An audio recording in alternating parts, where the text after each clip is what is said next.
गुरु पूर्णिमा का पावन पर्व। ये गुरु क्या है? गु मतलब अंधकार, रू मतलब प्रकाश। जो आपको अंधकार से प्रकाश की ओर ले जाए वही तो गुरु है। जो आपके हृदय में, जो आपके मन मंदिर में ईश्वर को प्रकट कर दे। इंजीनियर वो है जो मंदिर बनाता है, वो बाहर मंदिर बनाता है। गुरु वो है जो मन को ही मंदिर बना देता है, वो गुरु है। गुरु कहता है कि बाहर मत देखो, अपने भीतर ही देख लो, तुम्हें ईश्वर नजर आ जाएगा। स्कूलों में प्राप्त होती है शिक्षा और गुरु से प्राप्त होती है दीक्षा। शिक्षा अलग है, दीक्षा अलग है। शिक्षा बुद्धि को प्रभावित करती है, शिक्षा बुद्धिमान बना सकती है, शिक्षा बुद्धि पर प्रकाश डालती है, जबकि दीक्षा मन को पवित्र कर देती है। मन को पवित्र करना है तो शिक्षा से मन कभी शुद्ध नहीं होगा, दीक्षा से ही मन शुद्ध होगा। तो दीक्षा, इसलिए शिक्षा और दीक्षा दोनों जरूरी है। आजकल बच्चे शिक्षा से तो जुड़े हैं पर दीक्षा से नहीं जुड़े, इसलिए इतने क्राइम बढ़ गए, इतने अपराध बढ़ गए। नीति और नियत का ज्ञान होता, अच्छाई और सच्चाई, बुराई का ज्ञान होता, क्या सही है और क्या गलत है यदि इसका बोध हो जाए तो कोई गलत करे ही क्यों। गुरु क्या करता है? ध्रुव जी गए घर से निकलकर, मैं भगवान को पाऊंगा। भगवान को पाएगा तो सही भाई, पर भगवान तक पहुंचने का मार्ग तो कोई ना कोई बताएगा। जब ध्रुव जी घर से निकले तो रास्ते में गुरु मिल गए। क्या नाम था उन गुरु का? श्री नारद जी। नारद जी मिल गए श्री ध्रुव जी को। बेटा कहाँ जा रहा है? ध्रुव जी बोले भगवान को पाने जा रहा हूँ। नारद जी बोले तू ऐसे भगवान को कभी नहीं प्राप्त कर सकता।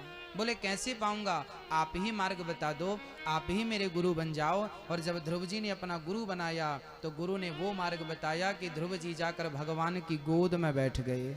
ओम नमो भगवते वासुदेवाय का जो मंत्र गुरु जी ने दिया। अच्छा, गुरु मंत्र क्या होता है? गुरु आपसे जो कह दे, आपके लिए जो आदेश कर दे, वही आपका गुरु मंत्र है। अब आप कभी कभी प्रश्न करें कि गुरुजी नारद जी ने तो ओम नमो भगवते वासुदेवाय जपा था, तो हम नारायण नारायण क्यों जपें, हम राम राम क्यों जपें, हम भी ओम नमो भगवते वासुदेवाय जपें। देखिए भक्तों, बाजार में नारियल मिलते हैं, क्या आप दुकानदार से कहते हैं भाई साहब प्रसाद दे दो? आप कहते हैं भैया जी नारियल दे दो। वही नारियल आप लाते हैं और गुरु को चढ़ाते हैं, भगवान को चढ़ाते हैं, मंदिर पे चढ़ाते हैं, और उसके बाद चढ़ाने के बाद वही आपको मिले तो आप क्या कहोगे? ये प्रसाद है। जब तक वो आपके हाथ में था तब तक वो नारियल था, और गुरु का हाथ लगते ही, भगवान को स्पर्श होते ही वो प्रसाद बन जाता है। ऐसे ही जो मंत्र, जो वाक्य गुरु के मुख से निकल जाता है वही गुरु मंत्र होता है और वही प्रभावशाली होता है। यदि गुरु ने कह दिया कि तुम्हें ओम नमो भगवते वासुदेवाय जपना है तो ये मंत्र आपको प्रभाव देगा। अपने मन से आप जो जपेंगे उसका फल नहीं मिलेगा। बाजार से नारियल खरीद के खा लीजिए, नारियल में और नारियल के प्रसाद में अंतर है।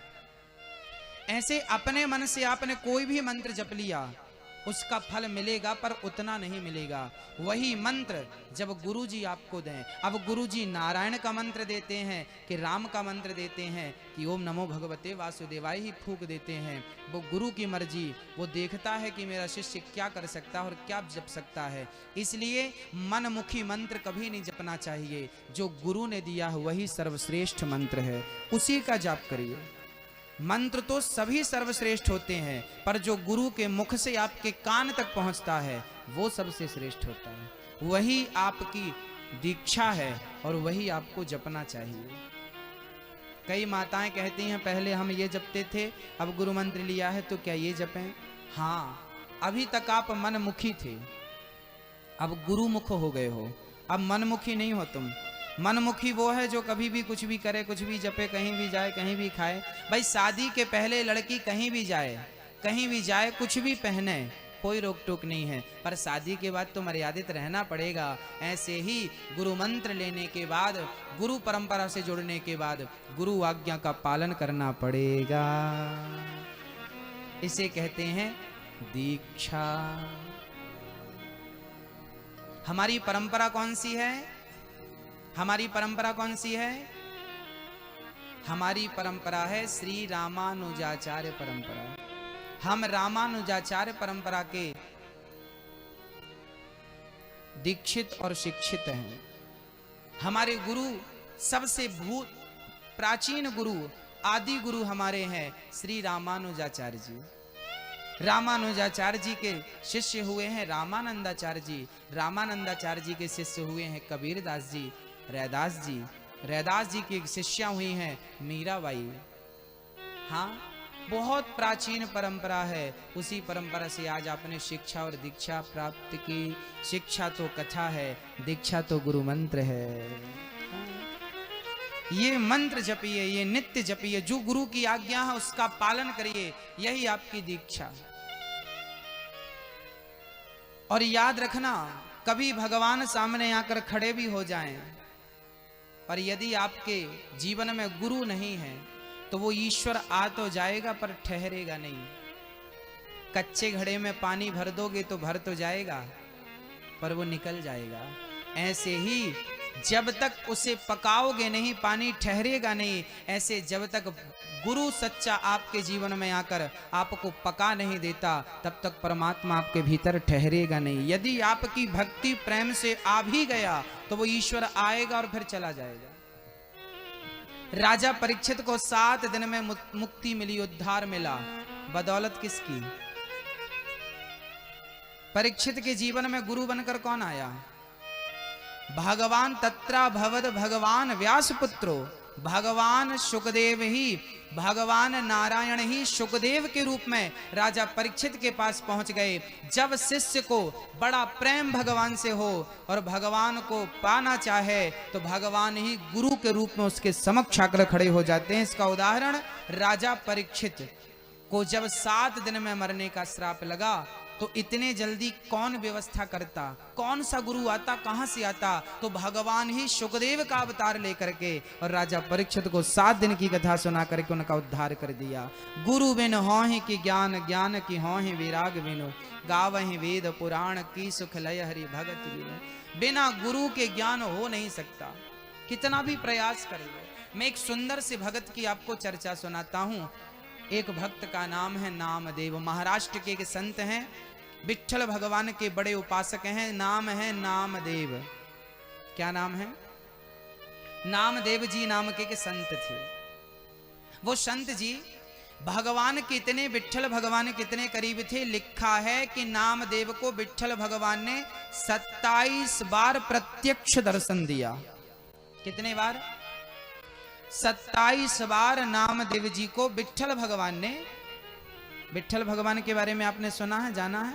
विट्ठल भगवान जैसे वृंदावन में बिहारी जी हैं, ऐसे वही बिहारी जी एक रूप में विट्ठल भगवान के रूप में वो महाराष्ट्र में पूजते हैं। वो विट्ठल भगवान है। तो विट्ठल भगवान के 27 बार प्रत्यक्ष दर्शन किया नामदेव जी ने, और दर्शन नहीं, बातचीत भी करी भगवान से। ऐसे संत थे श्री नामदेव जी। एक दिन गोरा कुम्हार के घर पे संतों की मीटिंग हुई, सत्संग हुआ। गोरा कुम्हार को सुना आपने कभी? गोरा कुम्हार एक बहुत बड़े भक्त थे, जाति के कुम्हार थे, घड़े बनाने का कारोबार था। पर इतने भगत थे कि बड़े बड़े संत उनके घर जाते थे उनका दर्शन करने। उच्च कोटि के संत थे गोरा कुम्हार। वो घड़ा बनाया करते थे। एक दिन उनके एक बेटा था, छोटा सा नन्हा सा, अभी 6 महीने का ही था। नाम था उसका विट्ठल। गोरा कुम्हार ने अपने पुत्र का नाम रखा विट्ठल। एक दिन पत्नी बोली कि सुनो, दिन भर तुम पूजा करते रहते हो, विट्ठल विट्ठल जपते रहते हो, ये आपका छोटा सा बेटा है, थोड़ा इसको भी खिलाया करो, प्यार किया करो, आप इसके पिता हो। तो गोरा कुम्हार बोले देवी मुझे तो विट्ठल का नाम लेने से आनंद आता है, हर क्षण में उसी को याद करता हूं, इसलिए समय मिलता नहीं है, पर तू कहती है तो मैं इस विट्ठल को भी समय दूंगा। अब गोरा कुम्हार पत्नी बोली सुनो विट्ठल सो रहा है, बच्चा सो रहा है, मैं जरा कुएं से पानी भर कर आती हूँ। तो वो पानी भरने गई और गोरा कुम्हार बोले जब तक तू पानी भरने जाती है तब तक मैं माटी गार लूं। अर्थात कुम्हार लोग ना माटी को पहले कचरते हैं पांव से ताकि वो बढ़िया हो जाए, ताकि उसका घड़ा बढ़िया बने। तो वहां पर वो कचरने लगे माटी को, और वो देखिए माटी कचरते जा रहे हैं, रौंदते जा रहे हैं, और वो विट्ठल विट्ठल विट्ठल, गोरा कुम्हार विट्ठल, वो माटी रौंदता जा रहा है और विट्ठल विट्ठल विट्ठला पांडुरंग विट्ठला, विट्ठल विट्ठल विट्ठला पांडुरंग विट्ठला, विट्ठल विट्ठल विट्ठला, विट्ठल विट्ठल विट्ठल जप रहे हैं श्री गोरा कुम्हार जी। उसी क्षण उनका छोटा सा बच्चा जाग गया। बच्चा जागा तो वो पिता की ओर बढ़ा, आवाज आ रही थी विट्ठल विट्ठल की, तो बेटा भी चल पड़ा और जा करके वो उसी गड्ढे में, जिस गड्ढे में वो माटी रौंद रहे थे, उसी गड्ढे में वो छोटा सा बालक गिर गया। और रौंदते रौंदते हुआ क्या कि गोरा कुम्हार का पांव बच्चे के पांव में पड़ा और बच्चे का पांव मिट्टी के अंदर चला गया। फिर बच्चे के पेट में पांव पड़ा तो पेट अंदर चला गया, फिर सिर पे पांव पड़ा। गोरा कुम्हार तो मस्ती में थे ना, उन्हें वो तो समझ रहे थे मिट्टी गार रहा हूं, पर वो बच्चे के ऊपर पांव रख गया और पूरा का पूरा, छोटा सा तो बच्चा था 6 महीने का, पूरा मिट्टी में समा गया, प्राण निकल गए। जब बच्चे के प्राण निकले फिर भी विट्ठल विट्ठल विट्ठल की रटना नहीं छूटी। विट्ठल विट्ठल जपते रहे, विट्ठल विट्ठल जब तब तक पत्नी आई और पत्नी घड़ा रखा, देखा तो विट्ठल नहीं है, छोटा सा बालक नहीं। दौड़ी दौड़ी कहां विट्ठल, कहां हो विट्ठल, कहां हो। जब वो पास में गई तो उस बच्चे के वस्त्र नजर आए, देखा तो बच्चे का हाथ नजर आया। मां ने पति को धक्का मारा, क्या किया आपने, बच्चे को रौंद दिया, निकाला, बच्चे को पूरा शरीर मिट्टी से लिपटा था, पर बच्चा तो मर चुका था, प्राण निकल चुके थे, घुट गया था, दम घुट गया था। अब तो रोने लगी मां, क्या किया आपने। ऐसी कोई भक्ति करता है कि भक्ति के टाइम अपने बच्चे को ही मार डाले। ऐसी भक्ति करना चाहिए। और कहां था तुम्हारा विट्ठल जब तुम विट्ठल विट्ठल जप रहे थे, बड़ा प्यार करते हो ना, बड़ा विश्वास करते हो, कहां था तुम्हारा विट्ठल। बच्चे की जान चली गई।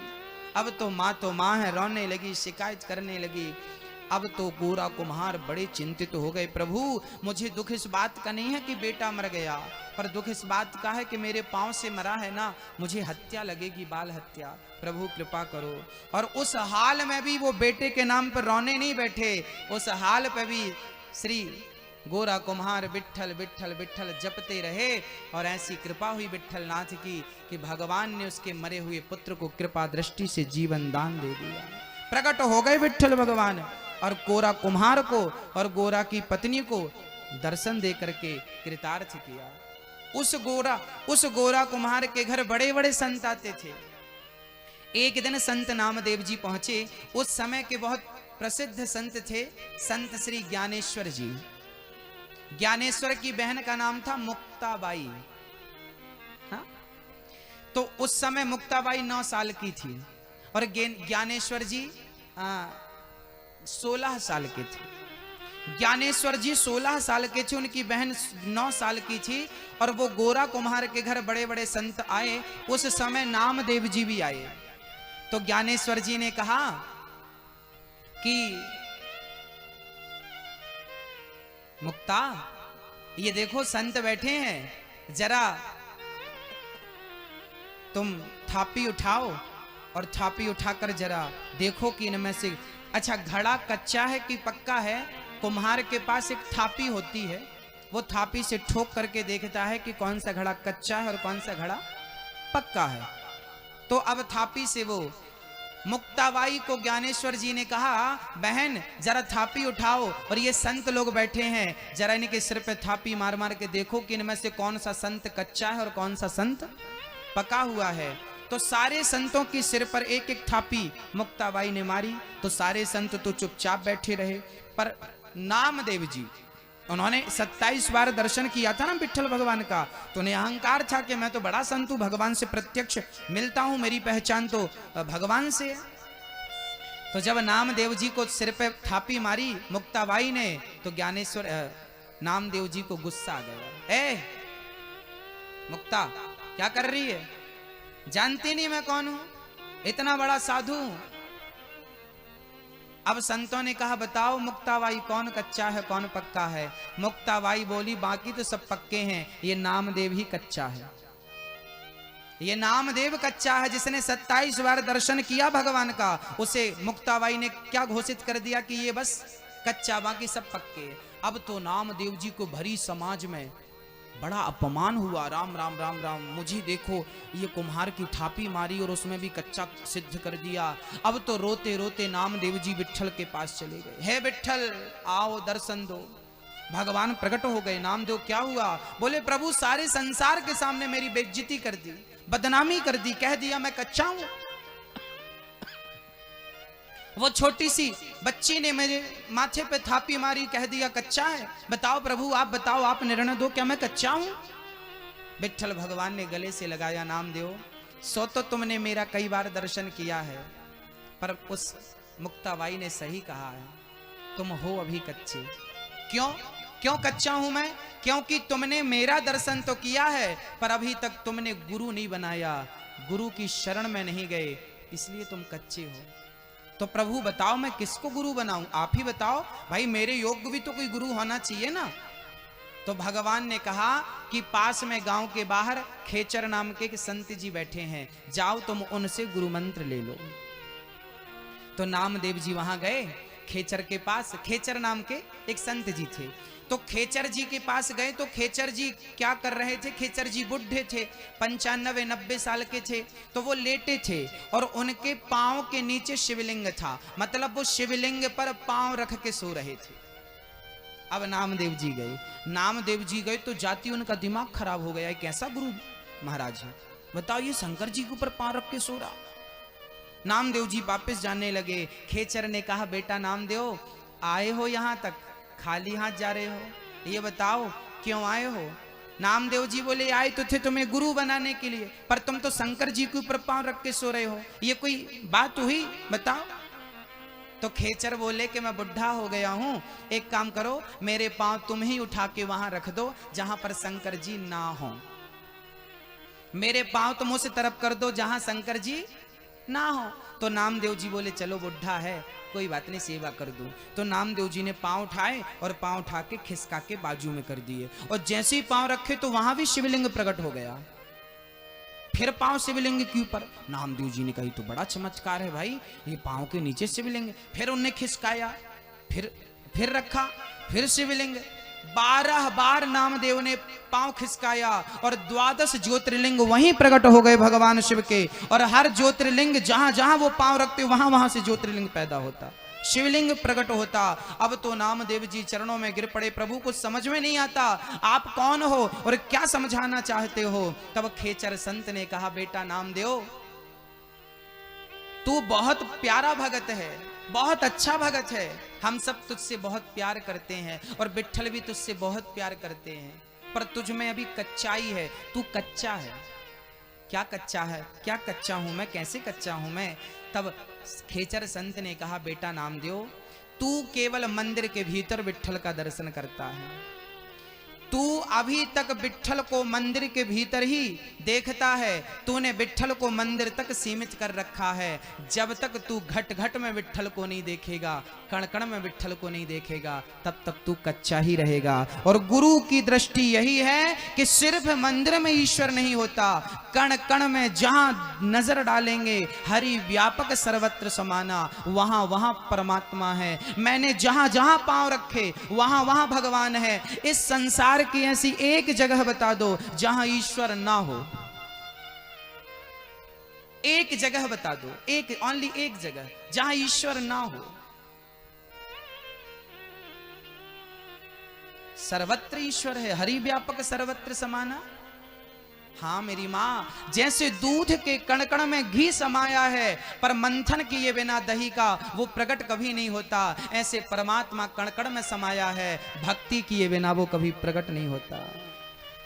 मिश्री के कण कण में मिठास है, मेहंदी के कण कण में लालिमा है, बस इसी तरह सृष्टि के कण कण में ईश्वर है।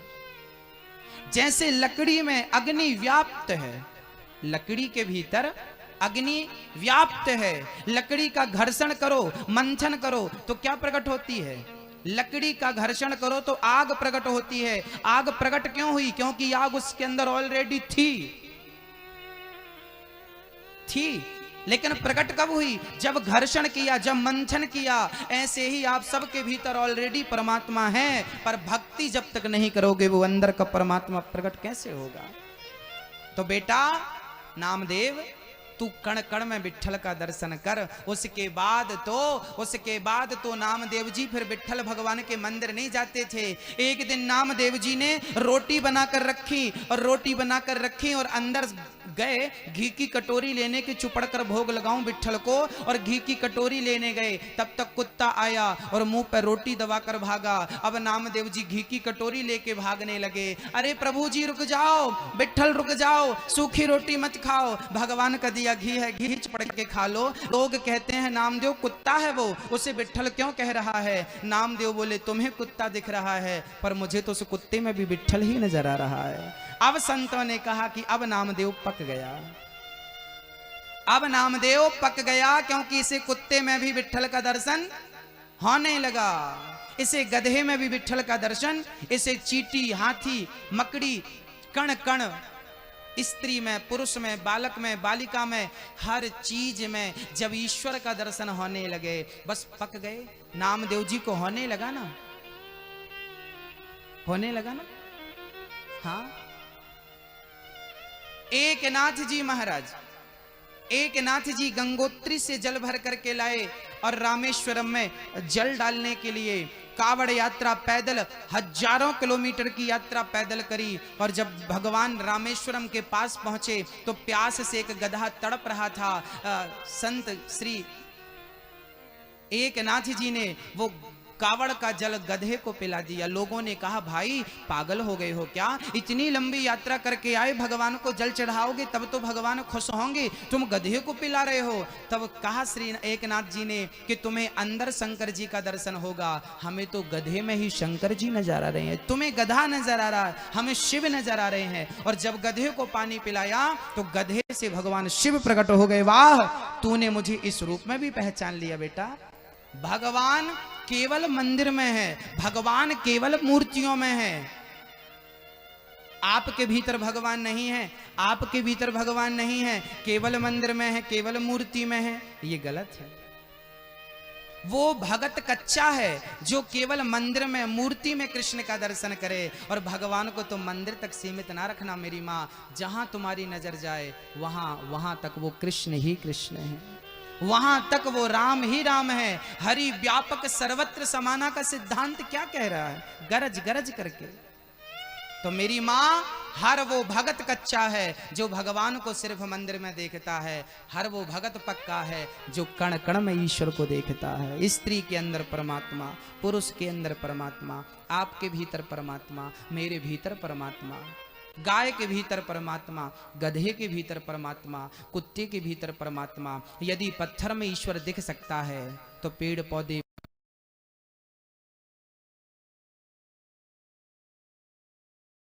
अब नामदेव जी पक गए।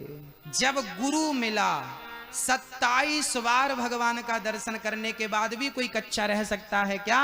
हाँ मेरी माँ, गुरु के बिना आप 27 बार भी भगवान से मिल लो तो कच्चे के कच्चे ही रहोगे।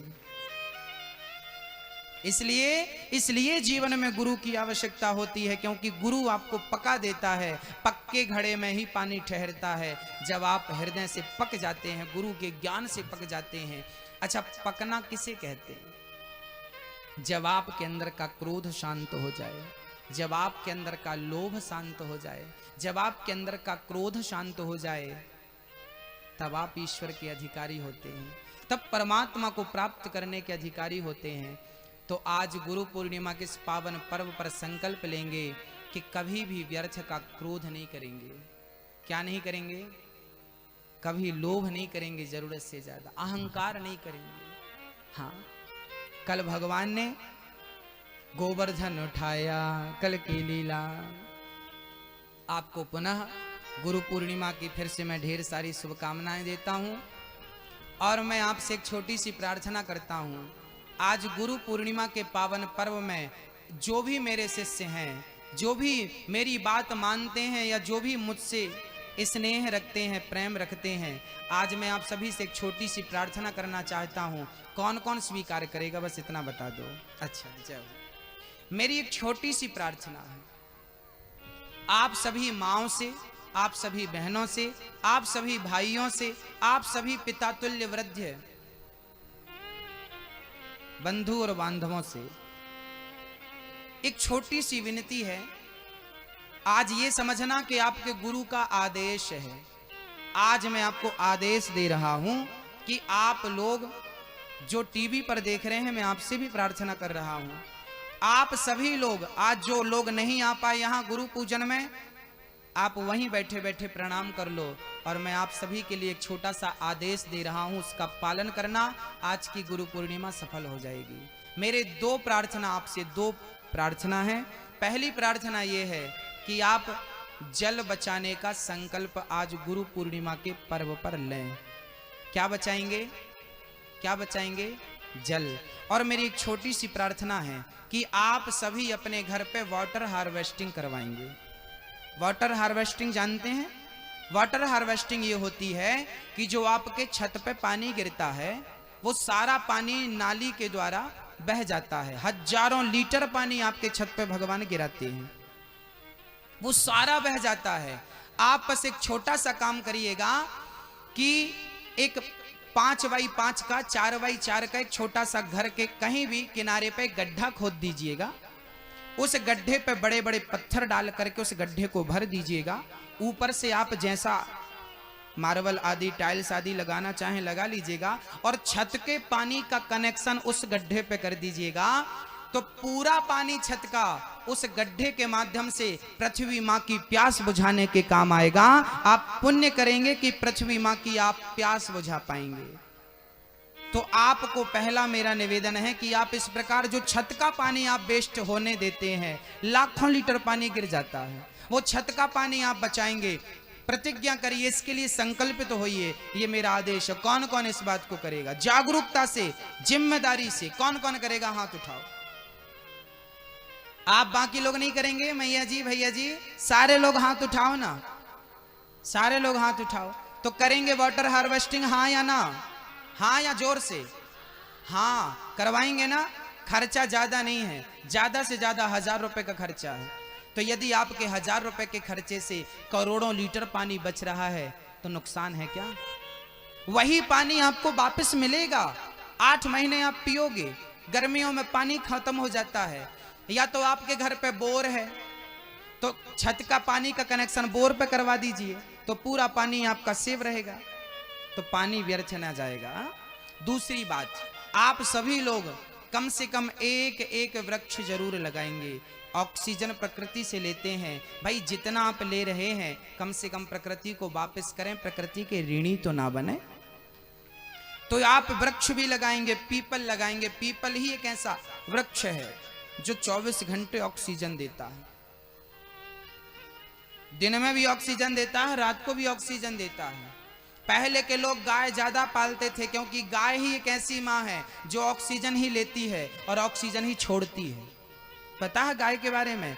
गाय ऑक्सीजन ही लेती है, ऑक्सीजन, आप ऑक्सीजन लेते हैं और कार्बन डाइऑक्साइड छोड़ते हैं। आप प्रकृति को प्रदूषित करते हैं, लेकिन गाय प्रकृति को प्रदूषित नहीं करती, वो ऑक्सीजन ही लेती है और देती है। इसलिए अब मैं कहूं कि आप गाय पालो तो बहुत अच्छी बात है, वरना वृक्ष जरूर लगाओ। कौन कौन एक वृक्ष लगाएगा? एक ही लगाना, 10 ना लगाना, पर एक ही लगा के पूरी परवरिश करना और उसे बड़ा करने की जिम्मेदारी आपकी। कौन कौन लगाएगा वृक्ष? हाथ उठाओ।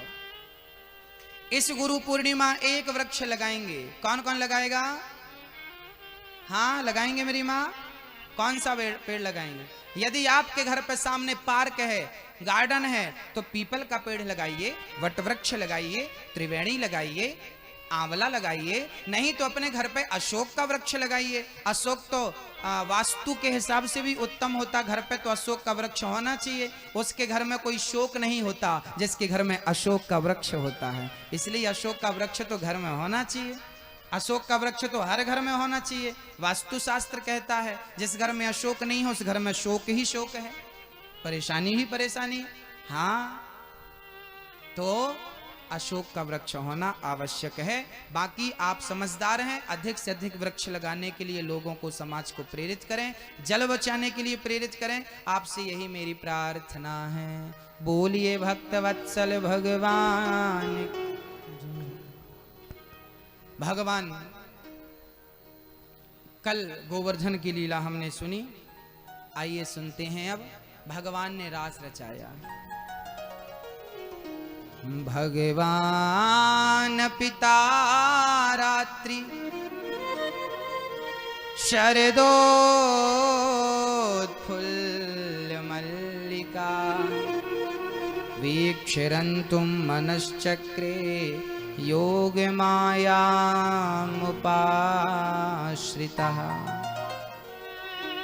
भगवान पिता रात्रि शरदोत्फुल्ल मल्लिका।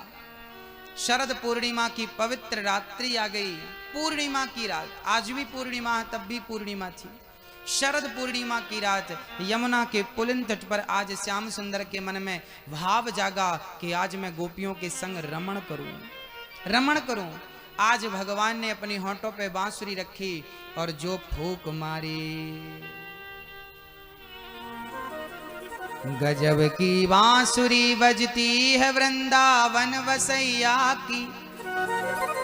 करूं तारीफ मुरली की या मुरली के बजैया की। जहां चलता ना काम तीर और कमानों से, वहां बातें होती मुरली की तानों से। सुंदर सी बांसुरी आज गोविंद ने अपने अधरों पे रख के जो बजाई भक्तों, सारी गोपियां काम कर रही थी। देखिए, आज गोपियों ने भगवान को भुला दिया। आज गोपियां काम कर रही थी, काम में व्यस्त थी, और काम करती हुई वो ईश्वर को याद कर रही थी। जब तुम काम करते समय भी भगवान को याद रखोगी तो वो कभी ना कभी तुम्हें याद करेगा। आज गोपियां अपने काम में ही मस्त थीं, तभी भगवान ने गोपियों को पुकार लगा दी। गोपियों, ललिता, विशाखा, चित्रा, इंदुलेखा, चंपकलता, रंग देवी, तुंग विद्या, सुदेवी, आओ आओ, तुम्हारा कृष्ण तुम्हें पुकार रहा है। और जो बांसुरी बजी, एक सखी तो गाय दोह रही थी, बर्तन वही है, दूध वही है, और जैसी हालत थी वैसी ही हालत में गोपी दौड़ पड़ी। कृष्ण की वंशी सुनाई पड़ी, छोड़ दिया सारा काम, कृष्ण से मिलने के लिए चल पड़ी। भक्तों, भगवान उसी को मिलता है जो भगवान को महत्व देता है। काम और श्याम, या तो काम को महत्व दो या तो श्याम को महत्व दो। काम को महत्व दोगे तो काम ही काम मिलेगा, काम कभी पूरा नहीं होगा। इसलिए थोड़ा सा समय सबको निकाल करके, काम को स्थगित करके, छोड़ करके, और उस काम के समय में भी भगवान को, कृष्ण को याद करते रहना चाहिए। यही आपकी भक्ति की सार्थकता है। गोपियां काम करती, एक सखी कंधे गोबर थाप रही थी, ओपले, उसी क्षण बंसी सुनाई पड़ी, हाथ में गोबर था, साफ नहीं किया, उसी हाल में कृष्ण से मिलने के लिए चल पड़ी। कृष्ण से मिलने की उत्कंठा कितनी होती है भक्तों। एक बात बताऊं, भगवान उसी को मिलता है जिसके अंदर उसे पाने की ललक होती, लालसा होती, उत्कंठा होती। आपके भीतर यदि उत्कंठा नहीं है तो वो क्यों मिलेगा भाई? और जितनी उत्कंठा आपके अंदर होगी उतने जल्दी कृष्ण आपसे मिल जाएंगे। भगवान के मिलने में देर बिल्कुल नहीं है, उत्कंठा तो हो, प्रहलाद जैसा विश्वास हो, मीरा जैसी भक्ति हो, और माता सबरी जैसा इंतजार हो, तो मिलने राम नहीं आएंगे? मेरी मां, कमी हमारे अंदर है। वो खड़ा हुआ देख रहा है, हमें देख रहा है, हम ही हैं कि उसे भूल जाते हैं, हम ही हैं भूल जाते हैं। एक छोटी सी चिड़िया दाना लाकर अपने बच्चों को खिलाती थी। एक दिन बच्चा बोला, माँ आज तू मत जा, आज दाना लेने मैं जाऊंगा। तो चिड़िया का छोटा सा बच्चा बोला मैं जाऊंगा। माँ बोली ठीक तू चला जा। आज बेटा गया और एक घर पे जाकर घर की दीवार पर बैठा। दाना उसे नजर तो आया, दाना उठाया तो दाना चुगते चुगते वो अंदर चला गया और वहां से जब उड़ना चाहा तो वो एक कमरे में कैद हो गया। बहुत प्रयास किया दरवाजा तक पहुंचने का, दरवाजा ढूंढने का, पर दरवाजा मिला ही नहीं। वो तड़पता रहा, तड़पता रहा। माँ ने देखा कि मेरा बेटा कब का गया है, अभी तक आया नहीं। तो ढूंढती ढूंढती माँ भी पहुंच गई और माँ ने देखा कि मेरा बेटा फंसा हुआ है। तुरंत माँ गई और अपने बच्चे को निकाल करके ले आई। वो बहुत निकलना चाहा पर निकल ही नहीं सका। माँ आई, निकाल कर ले गई। बस सच्चाई यही है कि हम ही वो चिड़िया के बच्चे हैं जो संसार में आकर मार्ग ही भूल गए और ऐसे भटके कि आज तक भटक ही रहे हैं। और जब तक मेरी माँ नहीं आएगी, अर्थात त्वमेव माता च पिता त्वमेव, मेरा कृष्ण ही मेरी माँ है, जब तक वो खुद नहीं आएगी तब तक हम भटकते हुए प्राणी को रास्ता नहीं मिलेगा, दरवाजा नहीं मिलेगा। वो स्वयं आएंगे और हमें उठाकर ले जाएंगे, तब तो हम पहुंच पाएंगे। नहीं, हमें तो पता ही नहीं कि हमें जाना कहाँ है। एक बार कह दो कि कन्हैया मैं तेरा और तू मेरा। हम सभी भगवान से वंचित क्यों रह गए, दूर क्यों हो गए? क्योंकि हमने भगवान को महत्व ही नहीं दिया। एक छोटी सी बात आपसे कहता हूं, आप कंपेयर करना अपने आप से। एक राजा था, उस राजा ने भगवान की बहुत भक्ति की। एक दिन भगवान प्रसन्न हो गए, भगवान से कहा, राजा से भगवान ने कहा, बेटा मैं प्रसन्न हूं राजन, आपने बड़ी अच्छी भक्ति की, बोलो क्या चाहते हो, मुझसे क्या चाहते हो? राजा बोले, प्रभु आपसे मेरी यही विनती प्रार्थना है कि मेरे सारे भक्तों को, गांव वालों को, वो बड़े पतित हैं, वो आपके दर तक नहीं पहुंच सकते, वो आपको जानते मानते नहीं हैं, आप मेरे गांव के तमाम भक्तों को दर्शन देकर कृतार्थ कर दो। भगवान बोले कि भक्ति आपने की है और दर्शन सबको दिलाना चाहते हो, पर तुम्हारी भक्ति अच्छी सच्ची है, मैं सबको दूंगा। एक काम करना, आज शाम को सबको लेकर आना। राजा चले, गांव में डिंडोरा पीटा, भाई भगवान दर्शन देने को तैयार हैं, चलो। बच्चों से लेके बूढ़े तक भगवान से मिलने चल पड़े। अब फ्री में जिसे मिल रहे हो भगवान तो कौन छोड़ेगा। सारे बच्चे बूढ़े, गांव के स्त्री पुरुष, सारे राजा के पीछे ढोल नगाड़े लेके कीर्तन करते करते चल पड़े। जैसे ही वो जंगल में पहुंचे, वहां मंदिर था, जंगल में पहुंचे तो पैसों का ढेर लगा, नजर आ गया। अब गांव वालों ने पहली बार इतना पैसा देखा, पागल हो गए, चढ़ गए ढेर पर, समेटने लगे पैसा। राजा बोले आगे भगवान है, मत समेटो पैसे, भगवान मिलेंगे। बोले नाना हमारे पास बहुत कमी है पैसों की, हम नहीं छोड़ सकते। चढ़े रहे पैसों के ढेर पे। कुछ समझदार थे, बुद्धिजीवी थे, उतर गए। बोले नाना हम भगवान को प्राप्त करके लौटेंगे। आगे 100-200 कदम बढ़ाया तो आगे सोने का ढेर लगा था। जो पैसे से उतरे वो सोने के ढेर पर चढ़ गए, सोना समेटने लगे। राजा ने विनती करी, भाई आगे भगवान है, मत समेटो, आगे भगवान है, वापसी में तुमको ये सोना मिलेगा, ले लेना। पर विश्वास नहीं था कि वापसी में मिलेगा कि नहीं, वो उतरे ही नहीं। पर कुछ समझदार बुद्धिजीवी 2-4 उतर गए, ना हम भगवान को पाएंगे, भगवान बहुत अनमोल है। उतरे, 100-200 कदम बढ़ाया तो हीरों का ढेर लगा था, बड़ी बड़ी मणियां थी। आहा हा, अब पैसा छोड़ा, सोना छोड़ा, पर वो मणि छूटी नहीं। वो 4 लोग जो उतर कर चले थे वो भी चढ़ गए। राजा गिड़गिड़ाता रहा, भगवान है मिल लो। गांव वाले बोलने लगे, काम करना भगवान से कहना वो कल मिले, आज हम ज्यादा बिजी हैं। राजा वापस चले गए, गए तो भगवान खड़े थे, इंतजार कर रहे थे। अरे आपने तो कहा था सारे गांव वालों को लाएंगे, गांव वाले कहाँ हैं? राजा रोने लगे, प्रभु निकले तो सब थे आप तक पहुंचने के लिए, रास्ते में उलझ गए। सच्चाई यही है भक्तों कि हम ही वो लोग हैं जो सबके सब निकले थे ईश्वर को पाने के लिए, पर हम ही तो वो लोग हैं जो पैसा सोना चांदी हीरा मोती में उलझ गए। अपने दिल में हाथ रखकर बताओ, क्या आप पैसों में नहीं उलझे? क्या सोना चांदी हीरा मोती में हम लोग नहीं उलझे?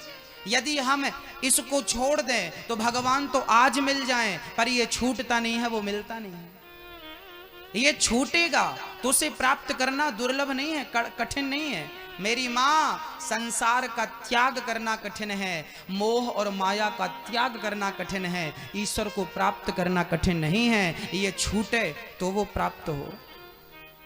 अच्छा एक बात बताओ, मेरे हाथ में पुष्प है और दूसरे हाथ में वस्त्र है। अब मुझे पुष्प पाना हो तो पहले मुझे क्या करना पड़ेगा? इसे छोड़ना पड़ेगा। जब मैं इसे छोड़ूंगा तब ये खाली होगा, तब मैं पकड़ पाऊंगा। ऐसे ही जब आप अपने मन से काम क्रोध लोभ मोह का त्याग करेंगे, जब इसे छोड़ेंगे, जब मोह माया को छोड़ेंगे, मैं मेरे को छोड़ेंगे, धन दौलत की ममता को छोड़ेंगे, तब तो परमात्मा को थाम पाएंगे, पकड़ पाएंगे। आप इसे छोड़ते नहीं, वो पकड़ में आता नहीं। कहते रहते हो भगवान नहीं मिला, भगवान नहीं मिला। भगवान आज अभी इसी वक्त मिल जाएगा। अभी एक बार छोड़कर तो देखो। मैं ये नहीं कहता कि तुम सब छोड़ दो और बाबा जी बन जाओ, योगी बन जाओ ना। मैं कहता हूं कि सबके पास रहो, पत्नी के पास, पुत्र के पास, धन दौलत सोना चांदी सबके पास रहो, पर सबके पास रहकर भी ये मन में भाव बनाओ कि ये मेरा नहीं है, ये तो सब भगवान का दिया प्रसाद है, मैं इसका मालिक नहीं हूं। गलती हमसे कब हो जाती है? जब हम मालिक बन जाते हैं। ये हमारी माताएं कहती हैं, मैं तेरी माँ हूं, मैं तेरी माँ हूं। ना मेरी माँ, तुम किसी पुत्र की माँ नहीं हो, तुम किसी पुत्री की माँ नहीं हो। माँ बाप तो वही है जिसने तुम्हारे पेट में 9 माह तक उसने आंख कान हाथ पांव नाक बनाया। तुम 9 माह गर्भ में रख के पैदा कर दिया है, दूध पिला दिया है, और दूध भी उस परमात्मा ने ना दिया होता तो तुम स्तन का पान कराती, दूध ना निकलता तो क्या कर लेती? हाँ, तो दूध भी तुम्हारे स्तनों में, तुम्हारे आंचल में यदि भरा है तो उसी ने भरा है। तुम्हारे बच्चे की आंख सही जगह लगाई है, कान सही जगह लगाया, उसी ने लगाया है। इसलिए कभी ना कहो कि मैं किसी की माँ हूँ, सबकी माँ कृष्ण है। ये कहो कि परमात्मा ने तुम्हें एक दायित्व दिया है एक पुत्र की सेवा करने का, सेवा करो, उस बेटे को अपना ना मानो, यही समझते रहो कि ये भगवान का दिया प्रसाद है, ये वस्तु भगवान की है, हम इसके मालिक नहीं है। हम मालिक बन जाते हैं तो गलती हो जाती है। संपत्ति सब रघुपति के आही, ना मैं किसी की मां हूं, ना मैं किसी का पिता हूं। बोलो हाँ या ना? हम बने बैठे हैं, ये हमारी गलती भूल है। आप बनी रहो ना मां, पर रियल में आप मां हो नहीं किसी की। त्वमेव माता च पिता त्वमेव, मात पिता तुम मेरे। माता रामो मत पिता रामचंद्र, स्वामी रामो मत सखा रामचंद्र, सर्वस्वम में रामचंद्रो दयालो। राम जी सबके माई बाप है, मेरे कृष्ण ही त्वमेव माता च पिता। अच्छा ये बताओ, आप किराए से रहते हो या खुद का घर है? आप में से अपने खुद के घर पे कौन रहता है? जो खुद के घर पे रहते हैं वो हाथ उठाएं। भगवान ने आपको जिन जिन को दे रखा है खुद का घर, वो हाथ उठाएं। आपका खुद का घर है? आपका खुद का ही घर है? अब हाथ नीचे करो। अब जरा दिल में हाथ रख के बताओ कि वो घर क्या आपका है? अभी तो हाथ उठाएगा हमारा। हम खुद के घर में रहते हैं, हमारे जिन किराए से थोड़ी रहते हैं। हमारे घर पे 4 किराएदार हैं, हम तो मालिक हैं। ये घर हमारा है। बस ये गलती है हमारी। जिस घर में आप हो ठीक है, वो आपका है, उसकी रजिस्ट्री आपके नाम की, अच्छी बात है, लेकिन फिर भी आप ये भाव बना के चलो कि कन्हैया ये घर मेरा नहीं है, कन्हैया ये घर तो तेरा है और मैं तो तेरा किराएदार हूं। घर किसका? कृष्ण का। और मैं कौन? कृष्ण का। मैं कृष्ण का किराएदार हूं, मैं घर का मालिक नहीं हूं। एक सज्जन मेरे पास आए, आकर कहने लगे, गुरुजी मैंने घर बनाया है, पर उस घर में मैं मंदिर नहीं बना पाया। भगवान का ईशान कोण में मैं मंदिर नहीं बना पाया, लेकिन मेरे मन में एक भाव आया है। मैंने कहा बोल भाव क्या है? उस सज्जन ने इतनी बढ़िया बात कह दी भैया, दिल को छू गई। उस भक्त ने कहा कि जिस भगवान ने इतना बड़ा घर दिया, मैं उसे कोना क्यों दूं? एक काम करूं कि पूरा घर उसी को देकर मैं ही एक कोना पकड़ लूं। इतना बड़ा घर उसने दिया तुम्हें और तुमने उसे एक कोना पकड़ा दिया। ना प्रभु, ना मेरी मां, ना मेरे भाई, ये कहो कि कन्हैया ये सारा घर तेरा है और तू अपने घर में मुझे कोना दे दे, मैं तेरे घर के किसी कोने में पड़ा रहूंगा, तेरा गुणगान गाता रहूंगा। आप जिस घर में सोते हैं, जिस घर में रहते हैं, आप यही कहिए कि कन्हैया ये घर तेरा है और मैं तेरा किराएदार हूं, मैंने एक कोना पकड़ रखा है, ये सारा तेरा है, तू इस घर का मालिक है। और याद रखना, आप में से कौन कौन किराएदार बन गए आज से कन्हैया के? हाथ उठा के बताओ, हम कौन है कन्हैया के? किराएदार हैं। तो सच्ची बताना, सच्चा किराएदार वही है जो समय पे किराएदार मालिक को, मकान मालिक को पैसे चुकाए। हाँ या ना? तो आप लोग किराएदार हो कन्हैया के, तो बताओ फिर उसको कैसे उसका किराया दोगे? कैसे दोगे? बोले जब आप माला जप रहे हो, राम राम राम राम, हरे कृष्णा कृष्ण कृष्ण हरे हरे, हरे राम राम राम हरे हरे, जब उसका नाम जप रहे हो, जब उसकी कथा सुन रहे हो, जब उसका चिंतन कर रहे हो, तो कह देना कन्हैया से, कन्हैया मैं तेरा चिंतन नहीं कर रहा हूं, मैं तेरा नाम नहीं जप रहा हूं, मैं तो तेरा किराया चुका रहा हूं। यही तेरा किराया, तेरा स्मरण, तेरा चिंतन, जिसे आप कहते हो ना मैं भक्ति कर रही हूं, भक्ति कर रहा हूं, वो भक्ति नहीं है, वो एक्चुअली भगवान का किराया चुका रहे हो, उसका ऋण चुका रहे हो। और याद रखना, अपना ये सिर काट कर चढ़ा दोगे ना गोविंद के चरणों में, तो भी उसका ऋण कभी चुका ना पाओगे। मेरे अंदर तो हिम्मत नहीं है उसका ऋण चुकाने की, शायद आप चुका पाओ, मुझे नहीं पता। है आप में से किसी के अंदर हिम्मत उसका ऋण चुकाने की? इसलिए मैं कौन हूं? मैं कृष्ण का, मैं कृष्ण का, मैं कृष्ण का मालिक कौन है? ना मैं किसी की मां हूं, बोलो, ना मैं किसी की मां हूं, ना मैं किसी का पिता हूं। मेरे बच्चों के माई बाप भी कन्हैया हैं। कन्हैया ये बच्चे तेरे हैं, तू जान, तेरा काम जाने। मैंने सौंप दिया, अब सौंप दिया इस जीवन का सब भार तुम्हारे हाथों में है, जीत तुम्हारे हाथों में है, हार तुम्हारे हाथों में। जैसे रखे राम जी रहना चाहिए, बस सीताराम सीताराम कहना चाहिए। भगवान को 4 चीजें बहुत पसंद हैं मेरी मां, बताए आपको? पत्रम पुष्पम फलम तोयम यो में भक्त्या प्रयच्छति।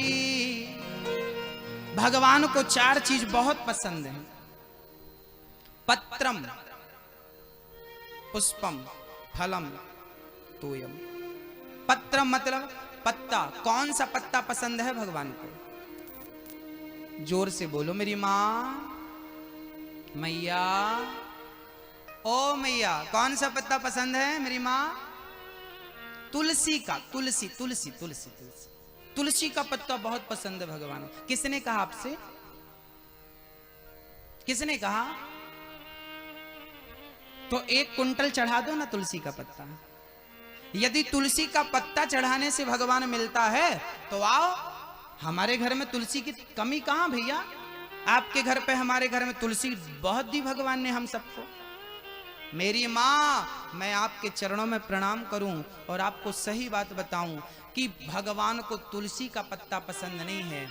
तुलसी का पत्ता मत चढ़ाओ, फिर क्या चढ़ाएं? बोले तुलसी का पत्ता बनकर खुद भगवान के चरणों में चढ़ जाओ। तुलसी का पत्ता बिल्कुल हल्का होता है, अपने आप को हल्का कर लो। अहंकार शून्य, क्रोध शून्य, लोभ शून्य। जब सारी बुराइयां शून्य हो जाएंगी तो आप पत्ता बन जाएंगे और पत्ता बनकर भगवान के चरणों में चढ़ जाइए। ये पत्रम, ये पत्ता भगवान को, ये काया, ये शरीर को पत्ता बनाकर भगवान के चरणों में चढ़ाओ। अब की बार कभी भगवान के मंदिर जाना तो भगवान के मंदिर हमारी माताएं जाती हैं ना, तो पूजा की थाली लेकर जाती हैं। पूजा की थाली लेकर मत जाना मेरी माँ। अब की बार यदि आपने आज गुरु पूर्णिमा के पर्व पर कथा सुनी है तो थाली लेकर मंदिर मत जाना। अब की बार मंदिर जाना ये तिनका लेकर जाना। ये क्या है? ये क्या है? जोर से बोलो, क्या है ये मेरी माँ? ये तिनका है। अब की बार जाना ना तो ऐसे हाथ में तिनका लेकर जाना भगवान के मंदिर।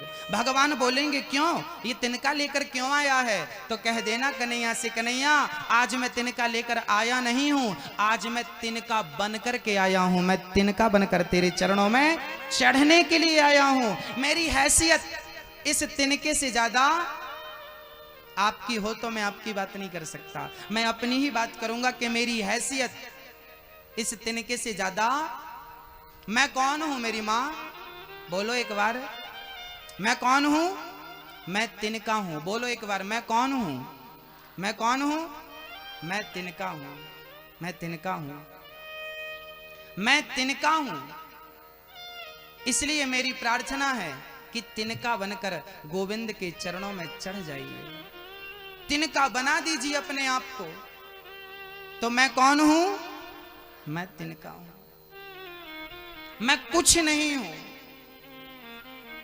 मैं सिर्फ तिनका हूं।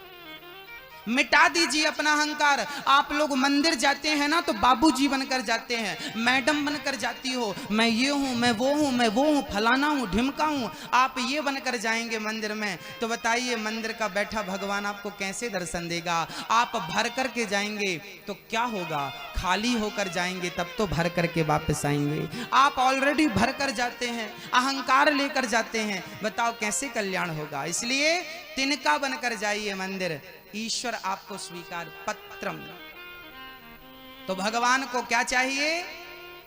पत्रम। कौन सा पत्ता? अपने आप को पत्ता बनाकर चढ़ा दो, पत्रम। दूसरा है पुष्पम। भगवान के श्री चरणों में पुष्प चढ़ाना है। बताओ कौन सा पुष्प चढ़ाना है?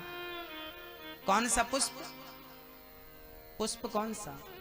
आप लोग ना फूल चढ़ाते हैं, ये गुलाब का फूल, ये गेंदे का फूल, ये कमल का फूल, ये फूल, वो फूल। ये फूल भगवान को चढ़ाना चाहिए क्या? ना मेरी माँ, ये फूल नहीं चढ़ाना चाहिए। कौन सा पुष्प? फूल का एक नाम है सुमन। सु मतलब सुंदर, मन मतलब मन। मन को ही पुष्प बना करके भगवान के चरणों में चढ़ा देना, पुष्प चढ़ाना है। ये फूल चढ़ाओगे सुबह शाम को मुरझा जाएगा, पर मन के पुष्प को चढ़ा दोगे ना वो कभी नहीं मुरझाएगा। तो कौन सा पुष्प भगवान को चढ़ाना है? मन का पुष्प। मन का पुष्प भगवान के चरणों में चढ़ा देना है। इसलिए कौन सा पुष्प चढ़ाएंगे? मन का। भक्तों, आज हमारे बीच में अभी 18 अगस्त से एक छोटी सी सूचना मैं आपके बीच में रखने जा रहा हूं। 18 अगस्त से 24 अगस्त तक श्रीधाम वृंदावन में श्रीमद् भागवत की कथा है और ब्रज 84 कोष की परिक्रमा है। आप में से जिन भक्तों को 18 अगस्त से 24 अगस्त के बीच में ब्रज 84 कोष की परिक्रमा में चलना है, आप सादर सादर सादर आमंत्रित हैं। चल सकते हैं। कौन कौन चलना चाहेगा 18 अगस्त से 24 अगस्त में? ब्रज 84 कोष की परिक्रमा और वहां की सारी व्यवस्थाएं हमारे भैया दिनेश पालीवाल जी करेंगे। एक बार जोरदार ताली आप श्री के लिए। आज हमारे बीच में भैया दिनेश जी हैं जो हर कथा की सारी व्यवस्थाओं को देखते हैं और हमारे बीच में भैया श्री राम किशोर शुक्ला जी हैं। एक बार जोरदार तालियां भैया जी के लिए। आपने कई बार कथाओं का आयोजन करा करके आप सभी को भक्ति की गंगा में डुबाया है। एक बार भैया श्री के लिए जोरदार तालियां। क्षेत्र के समाज सेवी हैं, आप सभी के सेवा में आप तत्पर रहते हैं और अभी आगामी तारीखों में आप भागवत कराने का मन भी बना रहे हैं। आप सभी का स्वागत है, वंदन है और अभिनंदन है। भक्तों, कल हमारे पास एक मैया आई और वो मैया बोली गुरुजी मैं बहुत वृद्ध हूं। वो बहुत वाकई वृद्ध हैं, उन्हें वृद्धा की पेंशन मिलती है मात्र 600 रुपए। कौन है वो मैया? कल मैंने बोला था कि वो मैया आए। उस माँ को मात्र 600 रुपए पेंशन मिलती है। तो उस वृद्ध माँ ने कहा कि मैं 600 रुपए में से 100 रुपए जब तक जीती रहूंगी, जिंदा रहूंगी, तब तक 100 रुपए वृद्ध माओं के लिए वृंदावन में भेजती रहूंगी। मैं जब तक जिंदा रहूंगी तब तक इन वृद्ध माओं के लिए भेजती रहूंगी। हमारी, जैसा कि आपको विदित है, श्रीधाम वृंदावन में वृद्धाश्रम बन रहा है, जिनमें वृद्ध माताओं की रहने की सारी व्यवस्थाएं हैं, जिनमें वृद्ध माताएं रहेंगी। वृंदावन में जो वृद्धाश्रम बन रहा है, जहां पर सारी वृद्ध माएं रहेंगी और वहां रहकर भोजन प्रसादी करेंगी, बिहारी जी का चिंतन करेंगी। अरे हम नहीं कर पाए चिंतन तो हमारे बदले का वो वृद्ध मां चिंतन करेगी। एक मां को आप सहारा दे दीजिए। श्रीधाम वृंदावन में जो वृद्धाश्रम बन रहा है, वहां तमाम वृद्ध माओं की सेवा, जिनके बच्चे सेवा नहीं कर पाते, बहुएं सेवा नहीं कर पाती, ऐसी वृद्ध माओं की सेवा वहां पर होगी। ऐसे वृद्ध आश्रम के लिए, ऐसे वृद्ध माओं के लिए आप सभी अपना योगदान दे सकते हैं, जुड़ सकते हैं। आपका दिया 21,000 वो हम बैंक में जमा कर देंगे और उसी के ब्याज से एक माँ को दोनों टाइम का भरपेट भोजन प्राप्त होगा। सोचिए, आपके एक बार के सहयोग से किसी माँ को भरपेट भोजन मिलेगा, और जब तक वो माँ रहेगी तो वो खाएगी। जब उस माँ का शरीर पूरा हो जाएगा तो आपकी सेवा दूसरी माँ को प्राप्त होने लगेगी। कितनी माँओं की आप एक बार के सहयोग से सेवा कर पाएंगे। भक्तों, दान करने से धन कभी नहीं घटता। ऐसे कितने पैसे आप बर्बाद कर देते हैं, यहाँ वहाँ लग जाते हैं। किसी एक माँ को यदि आपने दोनों टाइम का भरपेट भोजन दे दिया तो भगवान को आप लोग ले जाकर चढ़ाते हो ना। मुझे लगता है कि भगवान ऐसे नहीं खाता। अरे भाई, माँ खाती है तो गर्भवती माँ के अंदर जो बच्चा होता है उसके पेट में अपने आप चला जाता है। माँ खाती है तो गर्भ के बच्चे के पेट में अपने आप चला जाता है। ऐसे ही जब कोई वृद्ध माँ खाएगी तो भगवान के पेट में अपने आप चला जाएगा। उस माँ का खाया भगवान तक पहुंचेगा। इसलिए हमारे भैया उमराव सिंह यादव जी हैं, आप श्री ने एक वृद्ध माँ को दोनों टाइम का भोजन दिया है। जोरदार तालियां आप श्री के लिए। आप आएं और अपना प्रमाण पत्र प्राप्त करें। उमराव सिंह यादव जी यशोदाबाई राव से हैं, आप भी आएं। आपने भी एक माँ को दोनों टाइम का भोजन दिया है। जोरदार तालियां इन दानदाताओं के लिए बजाते रहें आप। संतोष गोस्वामी जी, आपने भी एक वृद्ध माँ को दोनों टाइम का भरपेट भोजन दिया है। भगवान आपको और आपके बच्चों को भी सुखी रखें। सुरेंद्र सिंह सोलंकी, आप श्री ने भी एक माँ को दोनों टाइम का भोजन दे करके अपने जीवन को पवित्र किया है, अपने नाम को अमर किया है, और अपने बच्चों के लिए आपने एक संस्कार के बीज भी बो दिए, प्रेरणा भी बन गए आप बच्चों के लिए कि देखो आपका धन किसी वृद्ध माँ के लिए। मधुबाला लक्ष्मी नारायण गुप्ता, आप श्री भी आए और वृद्ध माँओं के लिए आपने भी सहयोग दिया है। किरण मैया भी आए। किरण मैया जी, आपने भी 21,000 का सहयोग एक वृद्ध माँ को दिया है। मदन लाल जी भट्टी वाले, आप भी आए, आपने भी एक वृद्ध माँ को सहयोग दिया है। भगवान आप सभी को सुख शांति। आज गुरु पूर्णिमा का पर्व है और कहते हैं आज का दिया हुआ दान, आज का दिया हुआ दान, आज का दिया हुआ दान, स्वयं भगवान भी इस दान के फल को मिटा नहीं सकते। ये अमर है, ये कभी ना मिटने वाला दान है, कभी ना खत्म होने वाला दान है। एक बात बताऊं मेरी माँ, जैसे हमने कहा कि एक माँ जब चली जाएगी उसका शरीर पूरा होगा तो आपका 21,000 का ब्याज दूसरी माँ को रोटी बनकर मिलेगा। ऐसे ही जब हम मर जाएंगे और हम किसी दूसरे जन्म में पहुंचेंगे तो इस जन्म का दिया हुआ दान दूसरे जन्म में भी हमें काम आएगा और हमें वो आज का दान सुख शांति और समृद्धि देगा। आज जो वृक्ष हैं इन्हें लगाने वाले लोग जिंदा हैं या नहीं, पर ये वृक्ष आज भी जिंदा हैं। ये वृक्ष आज भी किसी को छाया दे रहे हैं, किसी को फल दे रहे हैं। मेरे और आपके ना रहने पर भी आपका सहयोग किसी माँ को मिलता रहेगा। रेखा प्रजापति भी आए, आपने भी आजीवन सदस्यता प्राप्त की है, और रूपमती वर्मा जी आप भी आए। अब आप सभी लोग आकर के आपने जो सहयोग दिया है, आप सभी लोग आवें। आप सभी का सम्मान जोरदार तालियों के साथ आप सभी लोग करें। आपसे जो बन पड़े इन वृद्ध माओं के लिए, आइए तालियां बजती रहें। बोलिए भक्त वत्सल भगवान की। गुरु पर्व के इस पावन अवसर पर आप सभी हरि भक्तों को अर्चन बंदन और अभिनंदन। कुछ देखे सुदामा की दीन दशा, करुणा करके करुणा निधि रोए। पानी परात को हाथ छुओ नहीं, नैनन के जल से पग धोए। देख सुदामा की दीन दशा। आहा, सुदामा आए तो भगवान ने नेत्रों के जल से सुदामा के चरणों को धुल दिया। यदि भगवान भक्तों के चरण अपने आंख के जल से धुलता है तो क्या हमें पानी से स्नान कराना चाहिए? प्रेम के आंसू बहाओ और प्रेम के जल से ही भगवान को स्नान कराना चाहिए।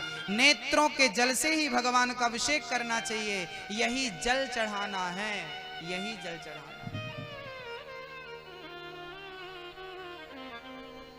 हाँ, ये जल चढ़ाना। मेरी माँ, प्रेम के आंसू, कभी कभी हम भगवान को याद करके आंसू भी बहाया करें। और आंसू मेरे कहने से नहीं आएंगे। जब आप प्रेम करेंगे भगवान से तो प्रेम में अपने आप आंसू आते हैं और प्रेम के आंसू ही भगवान तक पहुंचते हैं। भगवान उन्हीं प्रेम के आंसुओं को मोती की माला बनाकर अपने गले में धारण कर लेते हैं। गोपियां काम धाम छोड़कर श्री कृष्ण से मिलने के लिए चल पड़ी। स्वागतम वो महाभागः प्रियम किम करवाणि वः, ब्रजस्यानामयं कश्चित् वृता गमन कारणम्। बताओ आज के बाद भगवान के सामने क्या बनकर जाएंगे? जोर से बोलो। आज के बाद भगवान के सामने क्या बनकर जाएंगे? मैं कौन हूं? एक तिनका हूं। इस तिनके से ज्यादा कुछ नहीं। गोपियां कुछ नहीं थी, इसलिए भगवान उन्हें स्वीकार करते थे। सारी गोपियां आई। भगवान ने कहा, देवियों इतनी रात को तुम यहां आई हो?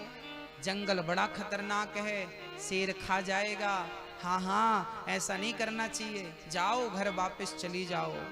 जब कन्हैया ने कहा वापस जाओ, गोपियां बोली संसार छोड़ के आपके पास आ गई हैं, अब आपको छोड़ के क्या संसार के पास वापस जाएंगी? हमें नहीं चाहिए संसार।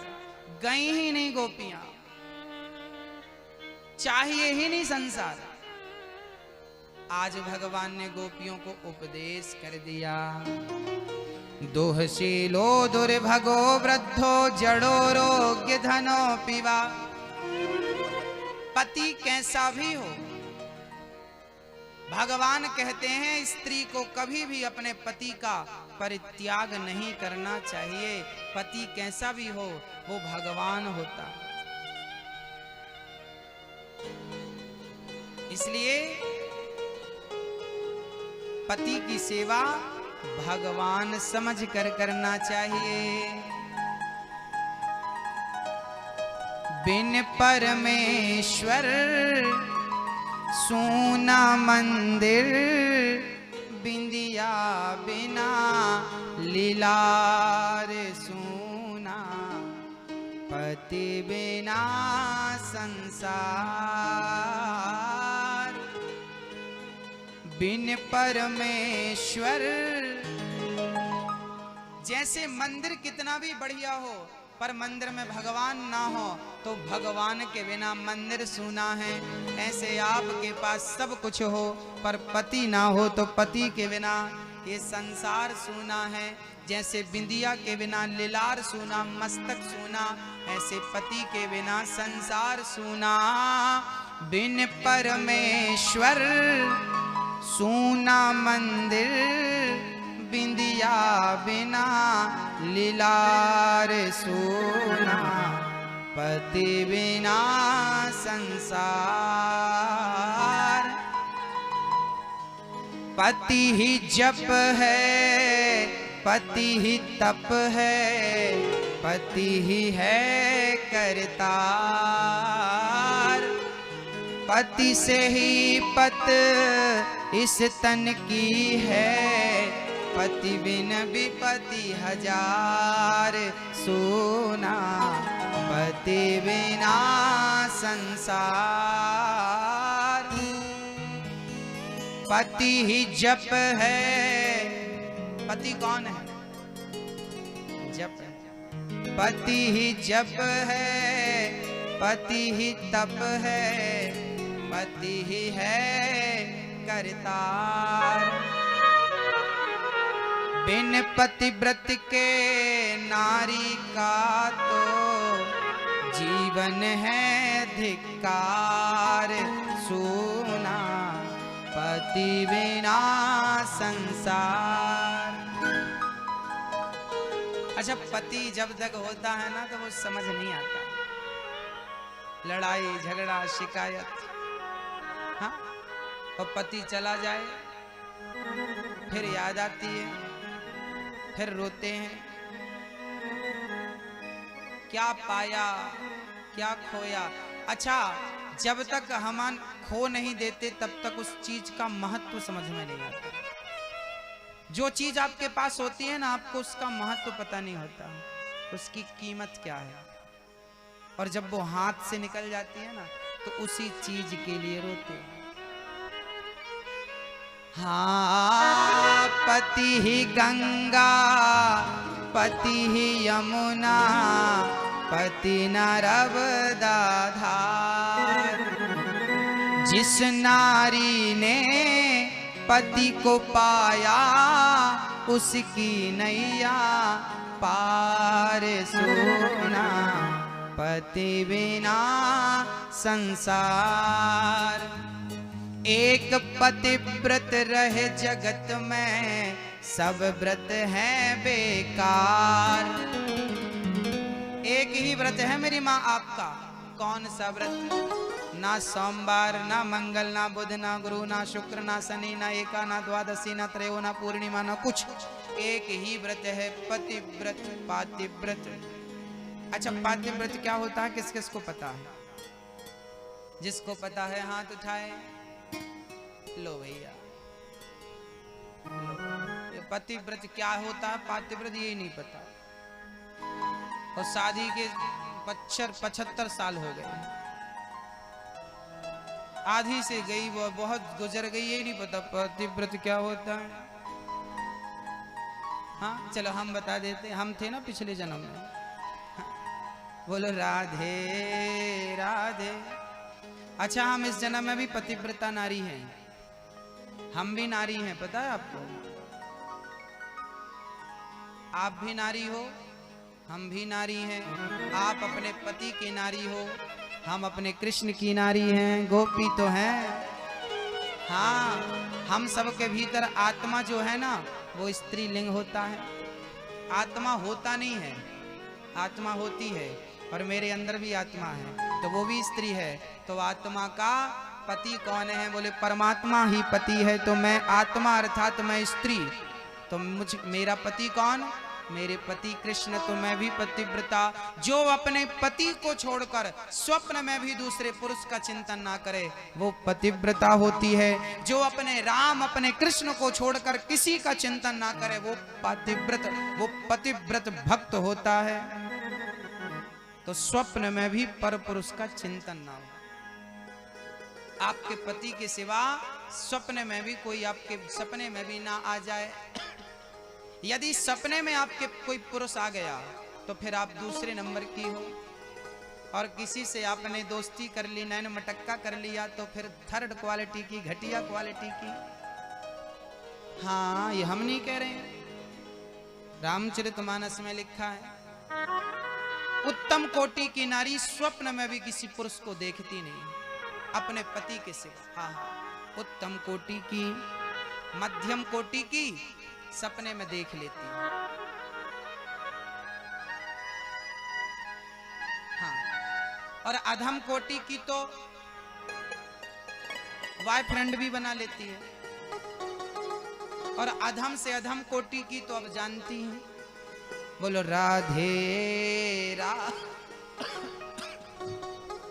एक पतिव्रत रहे जगत में, सब व्रत हैं बेकार। बिन पतिव्रत के नारी का तो जीवन है धिकार। सोना पति बिना संसार। अच्छा, नारी को पतिव्रता होना चाहिए तो पति को कैसा होना चाहिए? पति को भी पत्नी व्रता होना चाहिए, राम जैसा पति होना चाहिए। पुरुष को भी अपने चरित्र का ख्याल रखना चाहिए। पुरुष भी पर नारी का चिंतन ना करे। यदि करते हैं आप पर स्त्री और पर पुरुष का चिंतन, तो ईश्वर आपको बहुत कष्ट देगा। आपके जीवन में जब दुख आए तो समझ लेना कि आपके किसी ना किसी पाप का ही फल आपके सामने दुख बनकर आ गया। हाँ, ईश्वर मारता है तो ऐसी थोड़ी मारता, वो ऐसी मारता है। इसलिए कभी गलत ना सोचिएगा, किसी के प्रति गलत भाव ना रखिएगा, निगाहों को ठीक करिएगा, अपना दृष्टिकोण बदलिएगा। लोग कहते हैं जमाना बुरा है। भाई साहब, हमसी तो जमाना है। आप अच्छे हो जाएंगे तो जमाना अपने आप अच्छा हो जाएगा। आप बुरे हैं तो जमाना बुरा है। इसलिए जमाना बाद में बदलेगा, पहले अपने आप को बदल लो।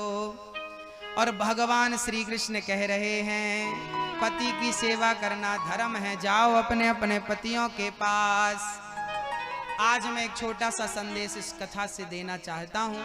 आज हमारे रिश्तों में जो दरारें पड़ रही हैं, पति पत्नी के रिश्तों में, वो रिश्तों की दरार ठीक करनी चाहिए। और पति पत्नी को झगड़े के साथ नहीं, प्रेम के साथ रहना चाहिए।